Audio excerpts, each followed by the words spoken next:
bit of thought and fiddling, and eventually figured out it's going to be easiest just to cut the cocktail sticks in half, and then just slightly round off the ends on a bit of fine sanding paper, and then put the whole cocktail stick in through the holes. Show you in some more light. Because bits that are cut off flush don't go in. I need the pointed end to get in. You can see that. I can hold it, struggling to hold it. That top one is done and looking good. There, even in focus. But it will be a case of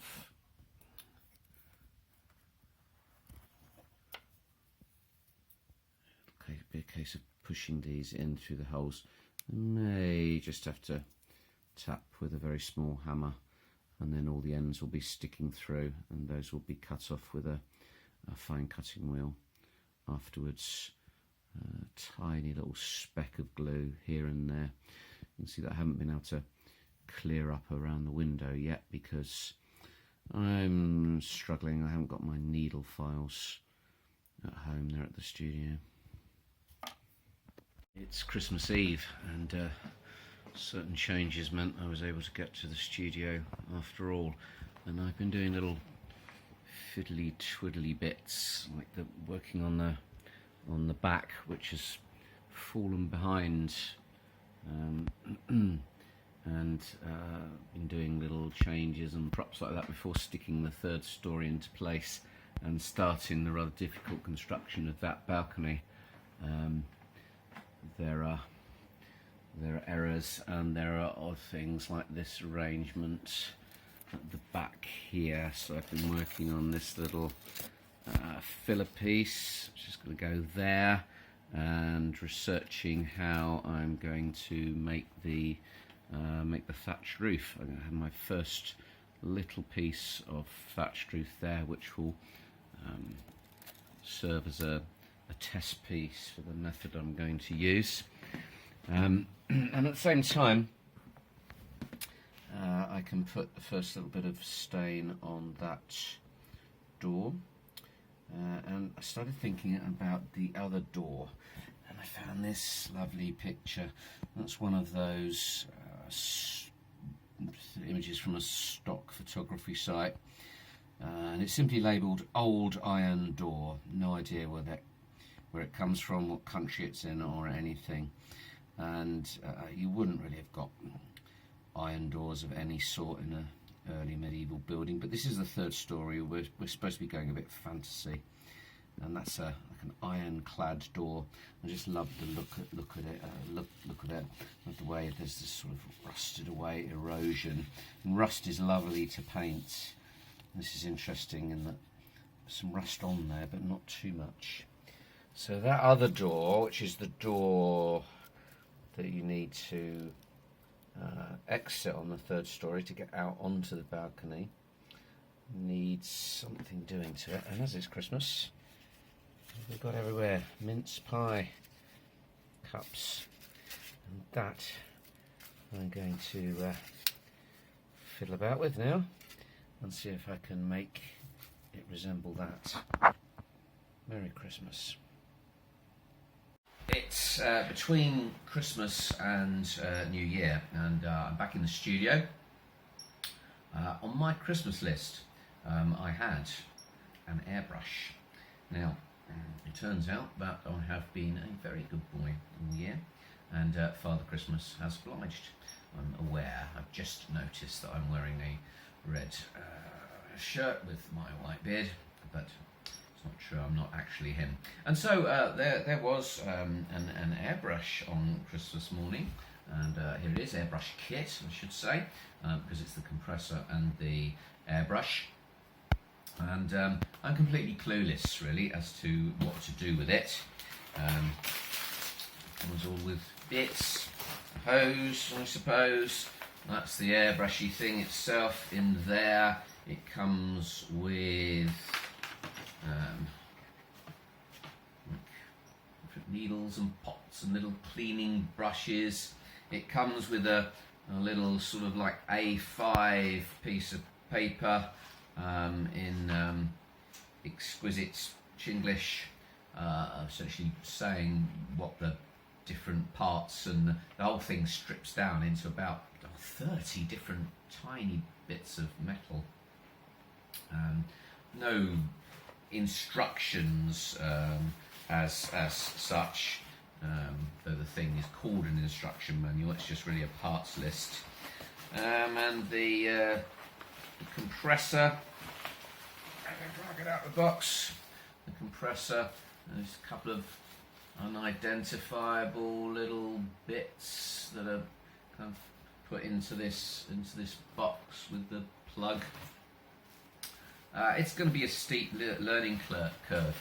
There's a video on YouTube which I think is called something like "How long does it take to become reasonably good at anything?" I believe it's a TED talk, and the chap doing that starts with the that saying, how long does it take to become an expert at something? 10,000 hours. And he says, how long does it take to become reasonably good at doing things? Because most people don't have the time to become experts at things, but they want to become reasonably good. And by some sort of argument, possibly spurious, he comes up with the answer of 20 hours. So whether or not that is right, I don't know, but it's a good sort of target figure. So I'm going to spend 20 hours watching YouTube videos about how to use an airbrush when you're a complete beginner, and experimenting, running some tests, and just playing. And I'm going to quite carefully log that 20 hours before I pick up the tool and use it in anger. The main thing I wanted it for is to actually start working on the rock. The rock is the thing I did first 10 months ago, 9-10 months ago. And apart from using rattle can spray paint to paint it all black, I've done nothing to start to make it look like real rock. And it was all because I had my mind on this. So lots of experimenting before I do it. The other thing I will do it for is sort of aging and weathering the building itself, because that complete black and white doesn't look like a real building, which has areas of staining on certain parts of the surface. So that's the thing. I'm going to teach myself the task first. I've got the airbrush kit. I've got the thinners and the airbrush cleaner. I haven't got skills. I haven't actually got any paint yet. The elves didn't manage to coordinate that part very well, so got to get some airbrush paint. That's some red paint vibrating on a electric toothbrush.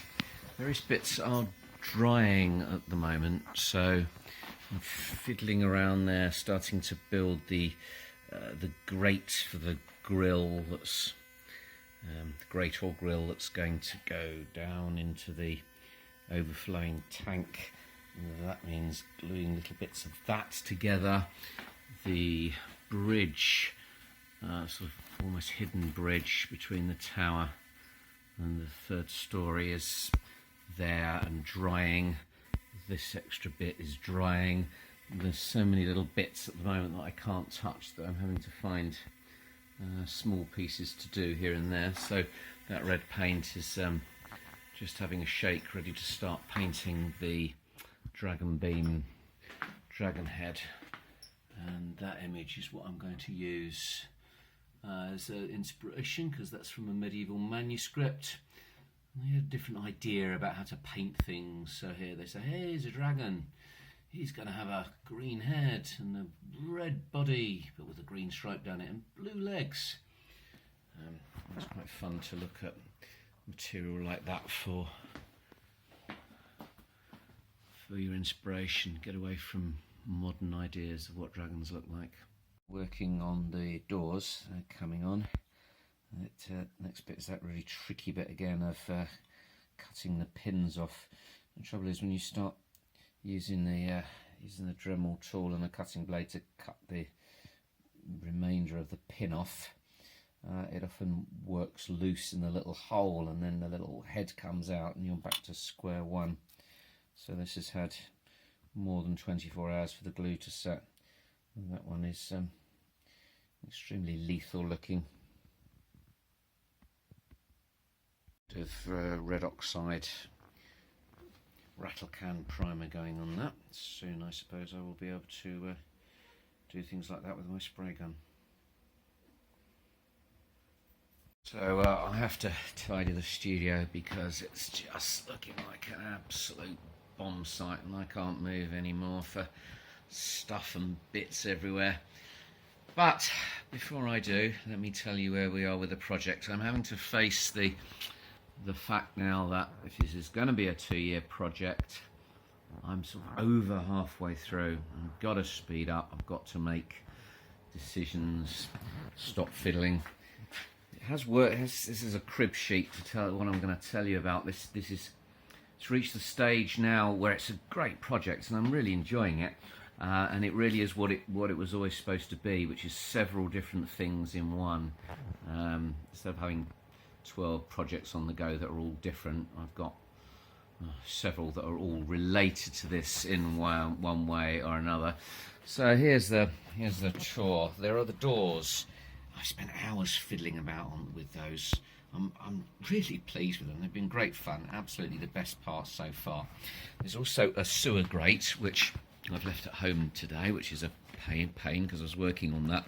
This sort of triangular sewer grate is going to go in there, rather ahistorical and reminiscent of the worst films ever made as far as the Middle Ages is concerned, which is the Robin Hood, Prince of Thieves with Kevin Costner, where he starts the film by coming up out of a drain hole cover in the middle of a seat in 12th century Jerusalem, and it gets worse from there, like when he lands in England at Dover and then goes to Nottingham via Hadrian's Wall. But there's going to be a sewer grate because that's just fun. At the moment it's going to have rungs that sort of probably somebody could quite easily fall down. There's the secret tunnel I've been working on today. It's this sort of bridge, sort of hidden bridge there that goes across between the tower and the 3rd floor, which is the sort of wizard's entrance into the inn itself. And getting that to marry up with the bricks has been difficult, and I've been learning that the stonework of the tower that I thought was going to be completely out of view because of the build of the inn wasn't quite right, so I'm having to botch in some extra stones on there and try to remix that original colour, which is proving difficult. The dragon has now been painted up, and it's been painted to look like medieval painted wooden sculptures, which are rather odd looking to modernise, but that's what I wanted. That's going to have some varnish on, and then maybe a bit of sort of weathering and cracking to go on there. I've still got these gaps between these windows on this floor. They're worse in other places. Sometimes there's actually a light behind it, so you realise just how large those gaps are. And those need to be plugged up with rags. So there's some tissue there which has just been stained to look like bits of dirty old rag that's going to be stuffed into those gaps. Probably nobody will ever find it.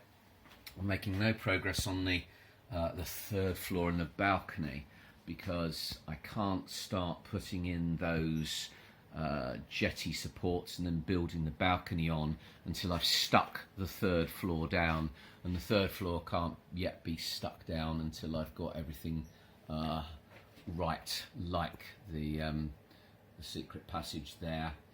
And finally, there's the airbrush, and that's some bad news today, which means my airbrush paints are going to be even further delayed, but I've got one little bottle of paint coming tomorrow, so I should be able to at least start practicing with some actual airbrush paint albeit in one colour.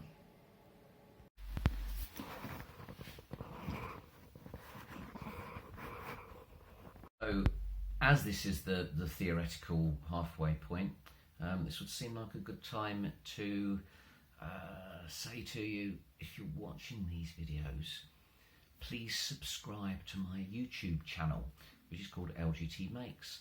You just have to find the video, and underneath it will say subscribe, and you click that button, and you may have to log into YouTube, which is just your Google password. If you've never set up a Google password or a YouTube password, it's time you did that. Step into the 21st century.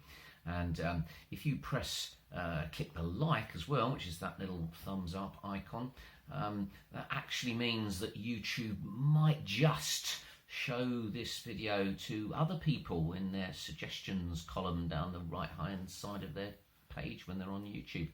And that really does make such a difference, just to see my number of subscribers going up and the odd like occasionally. It tells me that it's kind of worth doing this, because I'm wasting my time otherwise. I could be spending all the time making instead of having to do the tedious bit of trying to put the videos together. Finally, if you click on the little bell icon, then you actually get notifications when I upload a new video, and who knows what wondrous things I might just try to show you in the future.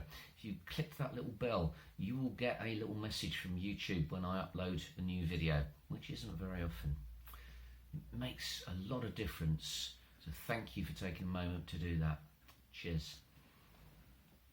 Something on my list of 1, 2, 3, 4, 5, 6, 7 things or more that are in progress.